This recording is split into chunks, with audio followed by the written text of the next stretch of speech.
Buenos días, les habla la doctora María Alejandra Torres Viera, médico hematólogo de la Comisión Nacional de Linfomas en la ciudad de Caracas, Venezuela, perteneciente al grupo GEL, Grupo de Estudios de Linfoproliferativos Latinoamericano, responsables de la invitación esta noche para hablar con ustedes sobre medicina de precisión en linfoma folicular. Entendiendo por medicina de precisión aquella medicina que enfoca su atención en identificar algunas rutas terapéuticas efectivas basadas en estrategias genéticas, de los aspectos moleculares, del medio ambiente e inclusive de factores relacionados con estilos de vida de nuestros pacientes, en la intención de racionalizar y ejecutar investigación de terapias de cáncer de forma más personalizada, tratando de hacer alguna forma de medicina adecuada con la droga adecuada para el paciente o grupo de pacientes adecuados, pero sobre todo entendiendo el proceso que hay detrás. Y cuando hablamos de entender el proceso, hablamos de cómo hemos cambiado en oncología. Una vez que de alguna manera estamos entendiendo el papel fundamental del sistema inmunológico en nuestro rol de defensas. Surge así las estrategias de inmunooncología. No en vano, ASCO, la Sociedad Americana de Oncología, durante 2 años consecutivos ha nombrado la inmunoterapia como el avance del año. Y en ese sentido, para marzo de 2021, nosotros tenemos en el área de oncología, aprobadas por diferentes agencias regulatorias, 30 anticuerpos monoclonales y al menos 43 pequeñas moléculas inhibitorias de rutas celulares. Y solo en el área del linfoma folicular, 7 nuevas drogas fueron aprobadas desde 2018 a 2021. Realmente vamos relativamente rápido, entendiendo este camino hacia la malignidad e interpretando el fenómeno fisiopatológico que hay detrás. Y parte de lo que está ocurriendo es que hemos de alguna manera racionalizado que existe la posibilidad hasta en el 50 o 60% de los casos de que exista un estado inflamatorio crónico que cursa por años de forma silente antes de que se desarrolle la circunstancia carcinogénica como tal. Y en ese sentido, la pandemia del 2021 o del siglo XX, la obesidad, como sabemos, relacionada a inflamación crónica y que a nosotros de alguna manera se nos es muy fácil relacionarla con diabetes, hipertensión, enfermedades tipo resistencia a la insulina, infartos, etcétera. Tiene hasta 9 veces más chance un paciente obeso de desarrollar malignidad en relación de un paciente que no es obeso, que tenga su mismo sexo y su misma edad. En ese sentido, me interesa que en este camino del entendimiento de la ruta fisiopatológica podamos en las próximas 4 láminas hacer, digamos, como algunas formas de conclusiones o statements que son tremendamente importantes. La primera se refiere a inflamación y homeostasis. La homeostasis es una propiedad de los organismos que consiste en su capacidad de mantener de alguna manera el estado estable, compensado, a través de un intercambio regulado de energía y materia que establecemos como microorganismos con el mundo exterior. Es una forma de equilibrio dinámico, sin duda. Pero la homeostasis se orienta a mantener el estado funcional normal y cuando no lo logra se encienden entonces mecanismos inflamatorios. La inflamación, en cambio, se orienta a alterar temporalmente ese estado funcional para hacer frente a una circunstancia de un estímulo o condición nociva. Y en ese sentido, nosotros le atribuimos temporalidad. La mayoría de las veces relacionamos inflamación aguda. En la inflamación aguda, además, están involucrados principalmente como elementos celulares los neutrófilos, eosinófilos y mastocitos. En la inflamación crónica, y ténganlo pendiente, en la crónica, linfocitos y macrófagos. Otro concepto indispensable es esta circunstancia de que el rol protector de la inflamación es indudable. Se torna perjudicial cuando la respuesta se vuelve o excesiva en magnitud o excesiva en duración. Y tiene 4 elementos fundamentales. Un inductor inflamatorio, digamos una noxa interna, por ejemplo, lactato, ácidos grasos, uratos, o una noxa externa, bacterias, virus, protozoario.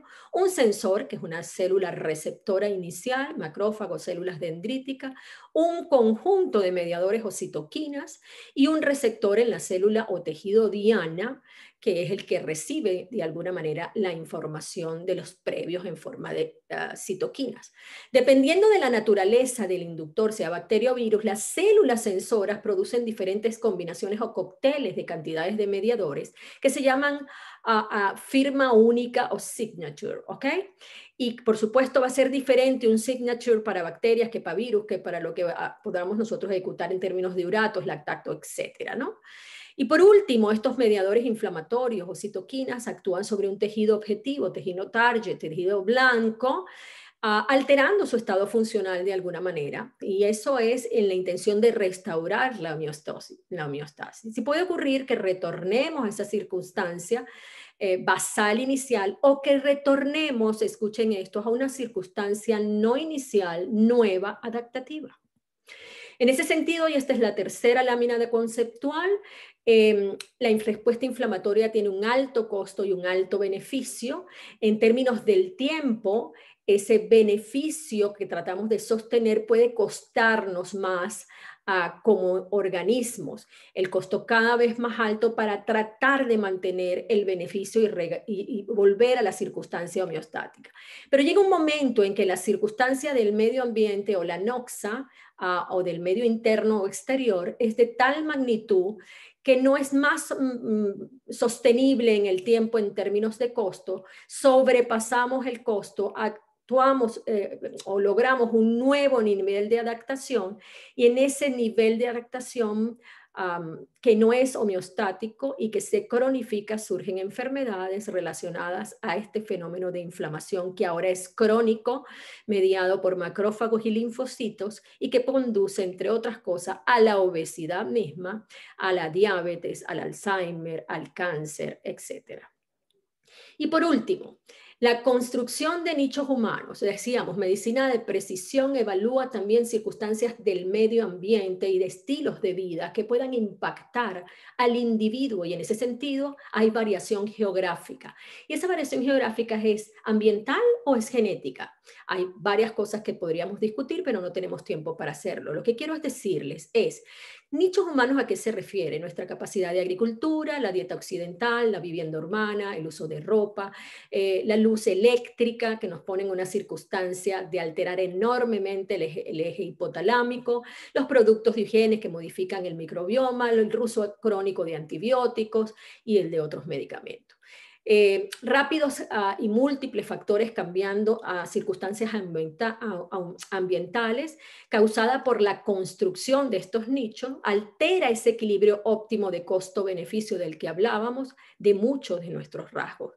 En consecuencia, los procesos inflamatorios pueden estar inapropiadamente comprometidos o desregulados, provocando la interrupción, como decíamos, de la homeostasis y promoviendo patologías de las que ya hemos conversado. Voy a dejarle dos ejemplos claros. Primero, Helicobacter pylori y asociación con linfoma del MALT, que es el linfoma gastrointestinal asociado a mucosas, aparentemente relacionado inicialmente con la circunstancia infecciosa de una bacteria que muchos dicen adquirimos a través de la placa dental, baja nuestro estómago, produce lesión de la mucosa. En esa lesión mucosal, por supuesto, atrae linfocitos B, T y neutrófilos, y ahora un estómago que no tiene un tejido linfoide asociado a su mucosa de manera natural adquiere un tejido inflamatorio. El neutrófilo además produce muchos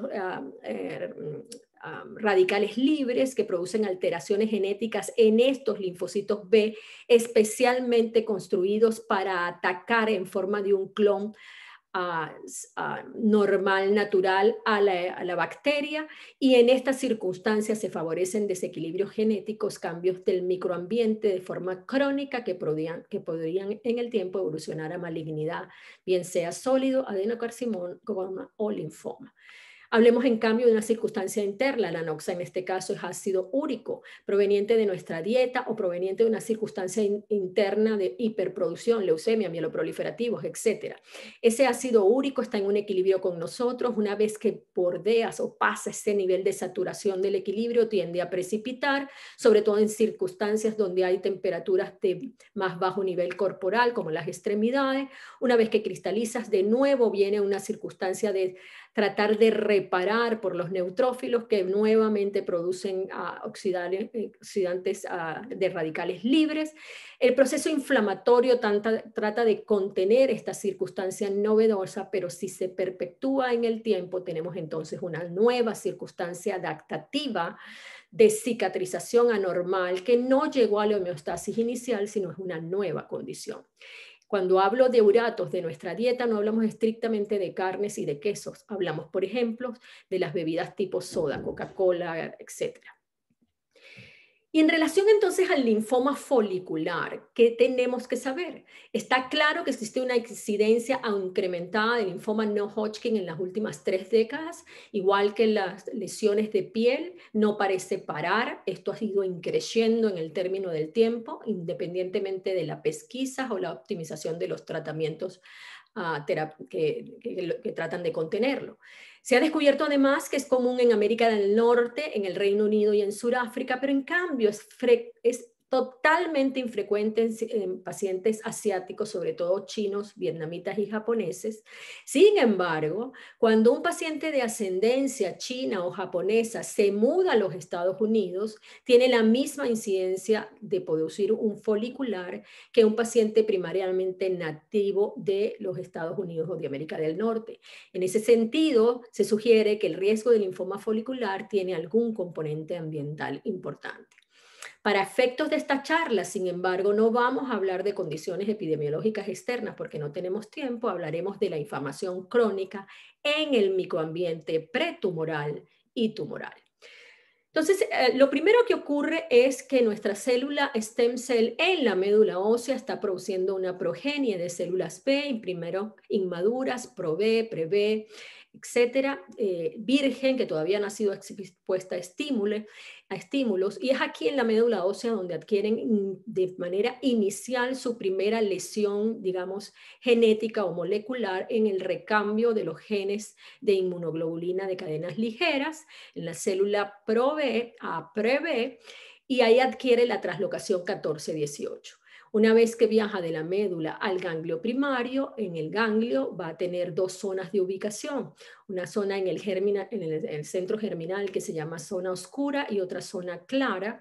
Y acuérdense el tránsito. Esta célula linfoide B tiene que ser sometida a un estímulo para cambiar el receptor altamente afín a la circunstancia o epítope o el antígeno que lo esté de alguna manera estimulando, y ese receptor va a ser un cambio entonces de las proteínas de superficie en términos de inmunoglobulina M a una inmunoglobulina G específica, y de allí hay unas células que irán a sufrir apoptosis y otras células que van a ser células ejecutoras de anticuerpos o células plasmáticas fuera del centro germinal. Y finalmente habrá otras células que mueren en términos de tolerancia y otras que vuelven a entrar al círculo de alguna manera, como células de memoria.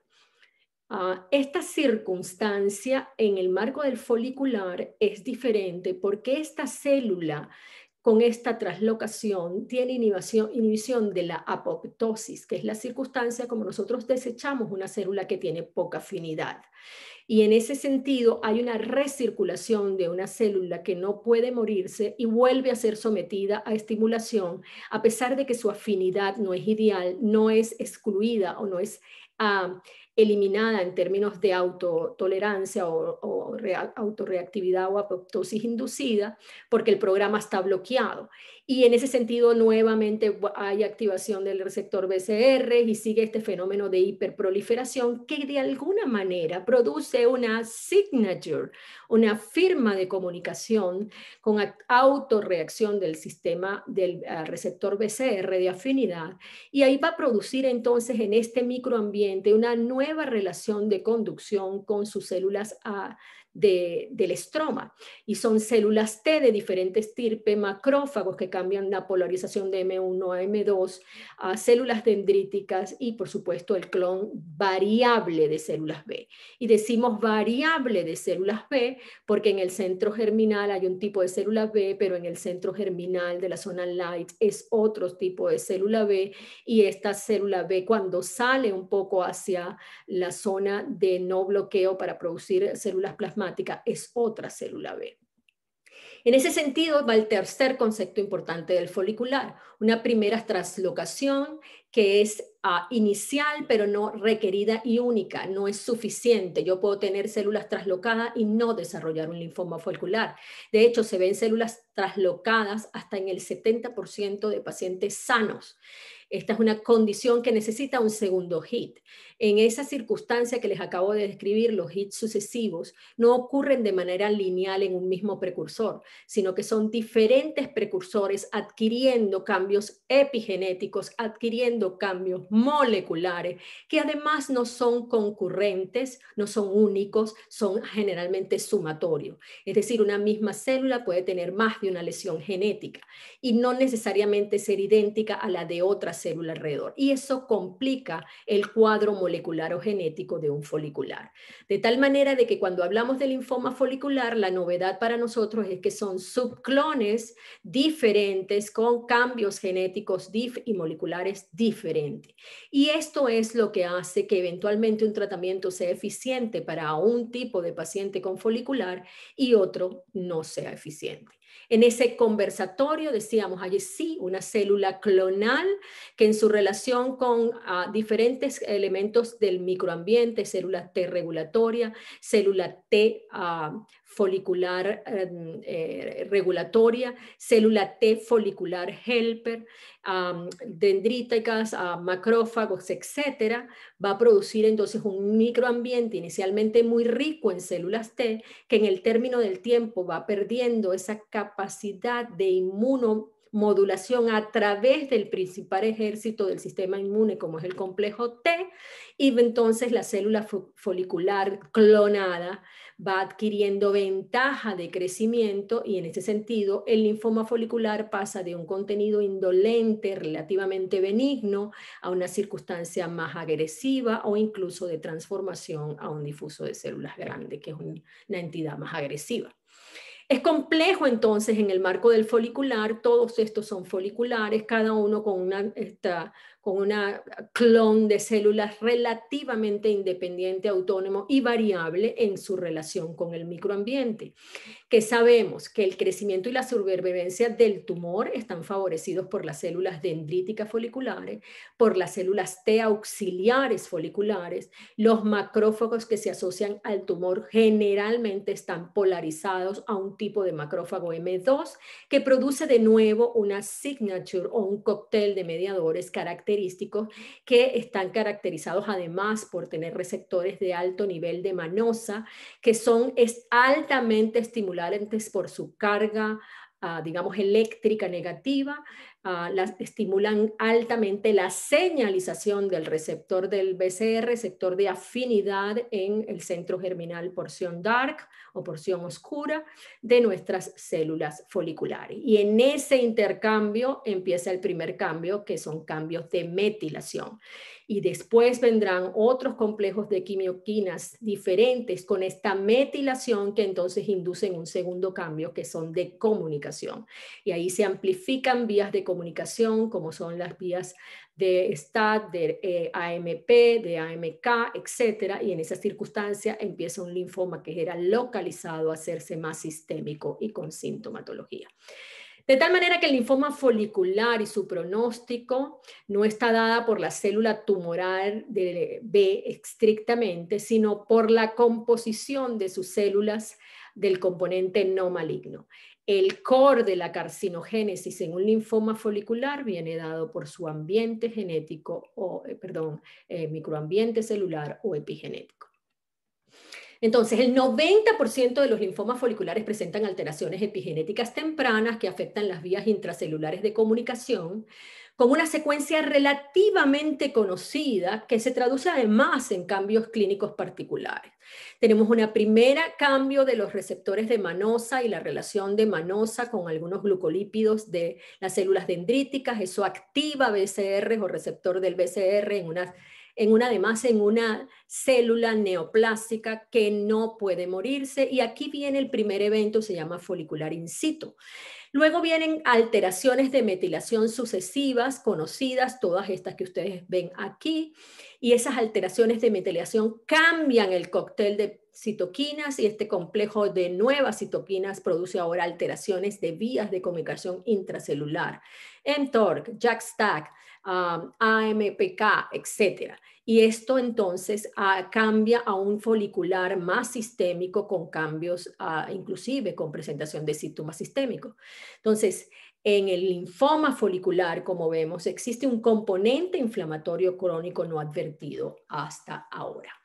Y desde el punto de vista entonces de la medicina de precisión, estos conceptos, ¿cómo los traducimos y los hemos tratado de implementar en la práctica clínica?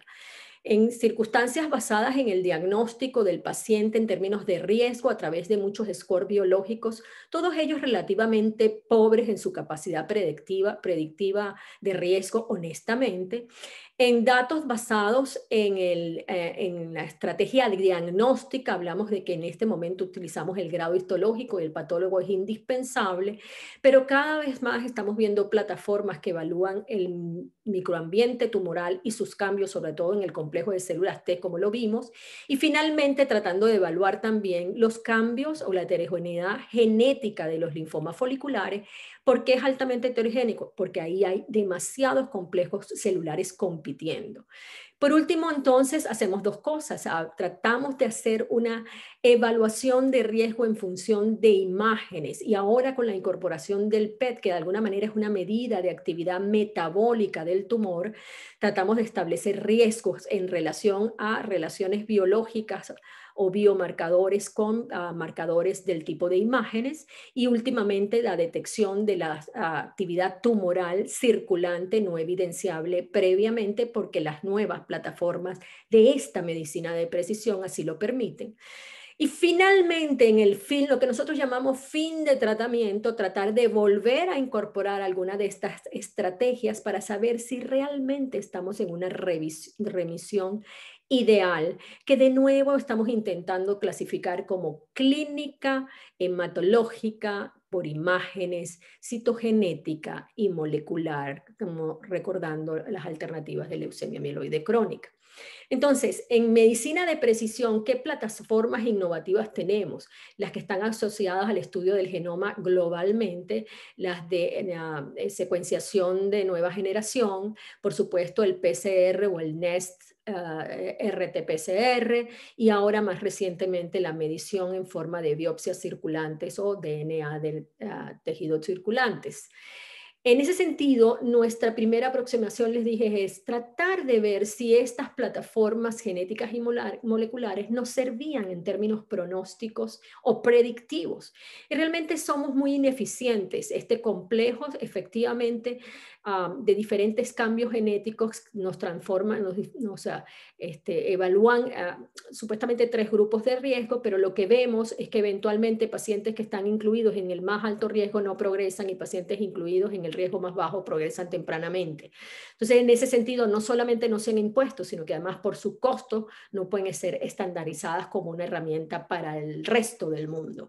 La segunda circunstancia es, bueno, evaluaciones genéticas de otras características moleculares, tratando de ser nada más el grupo que sea más maligno o relacionado con mayor progresión a malignidad. Eso ganó de alguna manera sensibilidad, se llama POD24P, pero el 20% de los pacientes de nuevo que considerábamos de alto riesgo nunca progresaron y el 47% de los pacientes que progresaron tempranos estaban incorporados en estratos de bajo riesgo. Y asimismo, cuando incorporamos herramientas que tienen que ver con evaluación genética. En ese sentido, ahora la tendencia es tratar entonces de evaluar el componente de células T intrafolicular y asociarlo a un FLIPI, que es nuestra mejor alternativa. Eso está en camino, se llama BioFLIPI-Lau FLIPI, perdón, y nos establece bajo riesgo, mediano riesgo o alto riesgo. Pero la circunstancia es que esto requiere una tecnología de microarrays que realmente es costosa y todavía no es comercial. Y por último, ya no molecular, sino genéticas. Algunas alteraciones genéticas y moleculares concurrentes podrían de alguna manera ayudarnos a hacer orientación de qué tratamiento sirve y qué no. Sí, efectivamente estamos viendo, por ejemplo, cómo ciertos tipos de metilación o alteraciones mutacionales se favorece un tratamiento y se ven perjudicadas por otro tipo de tratamiento. Por ejemplo, bendamustine. ¿Por qué? Porque la bendamustine con quimio como es, baja demasiado y por largo tiempo el componente de células T.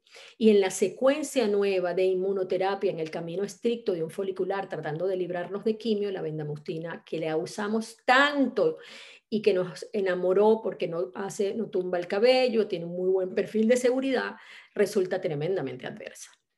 Y en términos de medicina de precisión, pero ahora imágenes.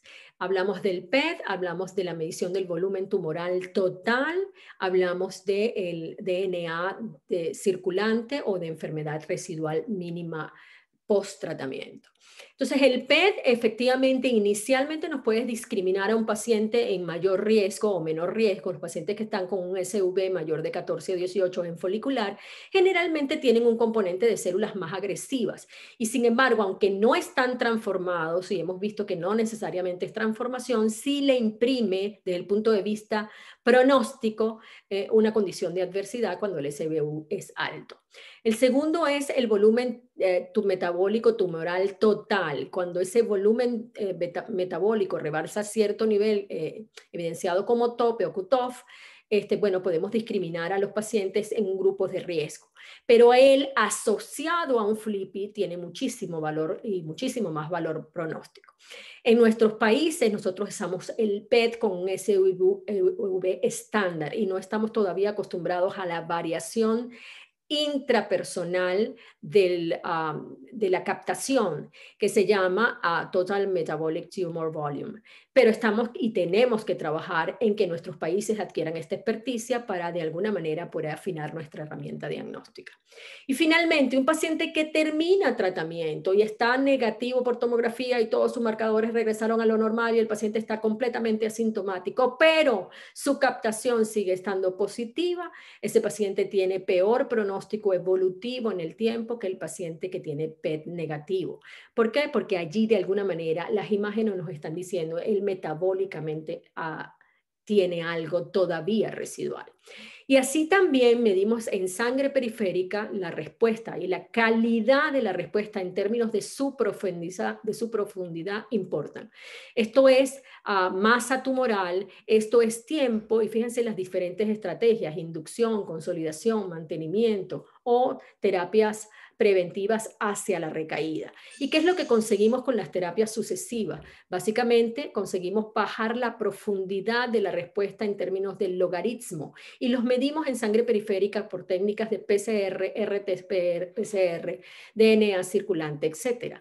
Entonces, fíjense, en la medida que esa enfermedad residual mínima es mucho más profunda, el chance de recaída se aleja en el tiempo. Y así vemos cómo el PCR negativo se asocia fuertemente a la posibilidad de una mejor evolución que el PCR positivo, por supuesto, en términos de RT-PCR o PCR convencional, pero si usamos la secuenciación de próxima generación es todavía más sensitivo y si usamos DNA circulante es igualmente significativo y sensitivo, solo que las plataformas son altamente costosas todavía, son individuales, lo que eleva todavía más el costo y además no son de uso comercial práctico global. Y por último, en la medicina de precisión, ¿cómo evolucionamos desde el punto de vista terapéutico? Evolucionamos a las estrategias libres de quimioterapia, a la inmunomodulación. En estadios tempranos, esto es el menor de los linfomas, constituye el 10 a 30%. Generalmente para hablar de estadios tempranos tenemos que hacer un PET porque la tomografía en general hace una subvaloración de lo que es un estadio temprano. Si verdaderamente estamos en estadios tempranos podemos irradiar y no hay diferencia diferencias significativas con la radio temprano, sobre todo en estadio 1. En estadio 2 ya usamos combinaciones de radio con inmunoterapia en el concepto de que el linfoma folicular no es una verdadera enfermedad localizada, sino una enfermedad sistémica que para el momento del diagnóstico solo tiene actividad visible en zonas localizadas. Así, las estrategias de quimio en linfoma folicular en verde son múltiples, pero todas las estrategias nuevas que vienen en folicular en rojo son inmunoterapia estricta. Nosotros hasta ahora lo que hacemos es rotar de una estrategia de inmunoquimio a otra, evitando resistencia y haciendo sumatoria o sinergias de actividad, pero lo cierto es que lo que viene es inmunoterapia. Les decía que tenemos al menos 7 productos aprobados en los últimos 3 años. Tazemetostat es un inhibidor de una lesión molecular estricta y esta lesión molecular de alguna manera se diagnostica en el 20% de los pacientes con linfoma folicular. Utilizar el inhibidor mejora no solamente al paciente que tiene la lesión traslocada o mutada, sino además mejora al paciente que no tiene la lesión. Sin embargo, el porcentaje de mejoría del paciente con la mutación es alrededor de 60% de propuestas globales versus 35% en el que no está mutado, como es entendible. Después tenemos algunas formas de inhibidores de vías de comunicación, como es la de la fosfatidil inositol quinasa.